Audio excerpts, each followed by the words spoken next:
Unlimited free energy identified. For several years I have been researching alternative energy. I have read everything I could find on the subject. I have built many devices. Here is a Vogel crystal inside a copper coil. This is used to add life to water and other liquids. A portable wood gasifier made from recycled components. Experimental wind turbines using a ceiling fan on one and a treadmill motor on the other. Motion is caused by the air to vortex spin within the blade. GEET multi-fuel devices.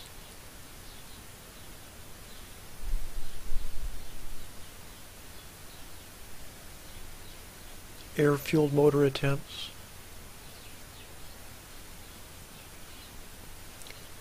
A unique device that reclaims energy from urine and heat. I have built over 100 of these unique design water fuel cells. These water fuel cells separate water into hydrogen and oxygen. Attached to an engine, economy, power, and emissions are improved. I have installed these on over a dozen vehicles. The point is, all this study and experimentation has brought me to a very important realization. Absolute 0 degrees is 459 degrees below zero. If our air was in outer space, it would be absolute 0 degrees. Instead, our air is heated by the sun. Our air is like a giant battery full of inextinguishable energy. When it is 50 degrees outside, the air is 509 degrees above absolute 0. It has so much stored energy, you could never use it all. Space energy, zero-point energy, aether, ether, etc. are all the same thing, except when applied to gravity or magnetism, but all remain united in the concept of being electrical in base nature. Many devices have been made which are actually just removing the heat energy from the air. Here is absolute 0 scale.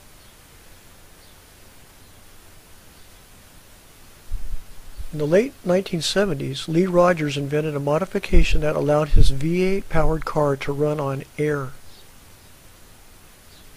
This is a drawing from his patent.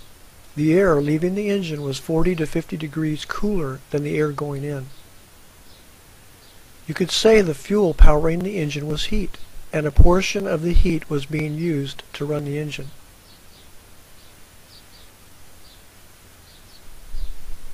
Many people have made devices which extract a form of electricity from the air. This electricity is clearly high voltage. Yet they often touch it and it does not harm them. Tesla knew about this. What did he discover? That when the high voltage was pulsed at a frequency of over 2,000 times a second, it did not seem harmful. I propose that this unseen, high voltage, high frequency electricity in the air is the same heat energy from the sun. My best proof is lightning. Until now, lightning was not fully understood. The main cause of lightning remains a matter of debate, but NASA states that it occurs as a result of hot and cold air coming into contact. I propose that when warm air is rapidly cooled by cool air, the high voltage, high frequency current, heat stored in the warm air has nowhere to go but is released in a direct current discharge, lightning. Now that we understand that this massive quantity of heat that is stored in our air is also high voltage, high frequency electricity, we can use countless methods to extract this unlimited energy.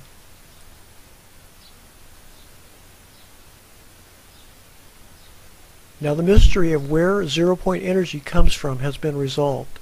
It is the heat in the air. That stored heat is for us, clean, abundant, unlimited in supply, easy and economical to access. Everywhere on this planet, the air is well over minus 459 degrees Fahrenheit. This sun-heated air is storing energy. Access to clean energy is available everywhere.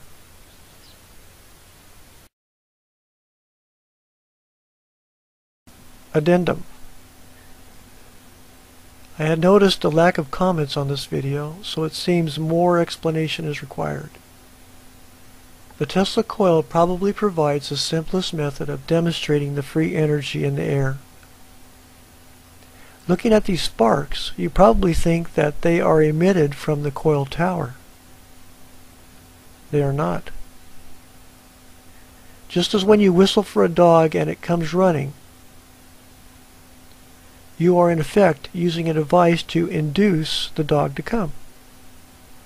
The energy that you expend is minimal in comparison with the energy and result that you receive. The Tesla coil is an inducer. It supplies persuasion to attract the massive energy charges that you see. The energy induced or attracted can be thousands of times more powerful than the energy acting as the persuader or attractor. The energy attracted to this Tesla coil could likely supply power to every house on this street. How? Let's conservatively say those sparks are 1 million volts at 1/10 of an amp. 1 million volts at 1/10 of an amp can be transformed to 100,000 volts at 1 amp, or 10,000 volts at 10 amps, or 1,000 volts at 100 amps, or 100 volts at 1,000 amps. That's enough to supply power to at least 10 homes and possibly up to 20.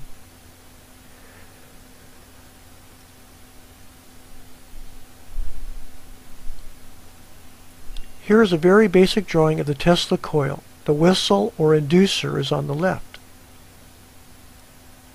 The tower with the secondary winding is not connected to the inducer whistle. Yet huge volumes of high voltage, high frequency electricity pass into it at the top and go wasted into the ground. A few devices like this could supply power to a city, pulling electricity from the air where it is being stored as heat.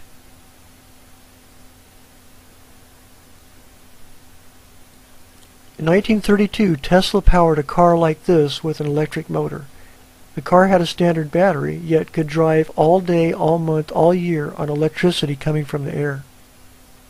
The car was silent and could go 90 miles an hour. I will add a link for more info.